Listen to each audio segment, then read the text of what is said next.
আসসালামু আলাইকুম। তো আবারও চলে আসলাম আমার ইউটিউব চ্যানেল থেকে।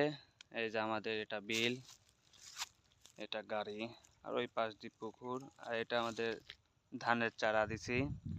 তো এই চারা দেখতে আসছি। এই যে আমাদের চত্রার বিল, চরশ্রীপুর গ্রামের চত্রার বিল। এখনো পুকুর সেচা শুরু হয় নাই, আরও দেরি আছে। এই যে আমাদের বিল, চত্রা বিল, এটা পুকুর, এখান থেকে আর কি শুরু। এই যে আমাদের বিল, এই যে চত্রা বিল, আর এটা বড় পুকুর। এখানে কিন্তু সব ধরনের মাছই বিক্রি হয়।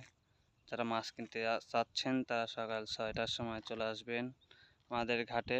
আর কিছুদিন পর আরও একটু বেশি মাছ পড়বে, তখন এই পুকুরগুলো আর কি সেচ দিবে, মানে পানি শুকায়ে আর কি মাছ মারবে।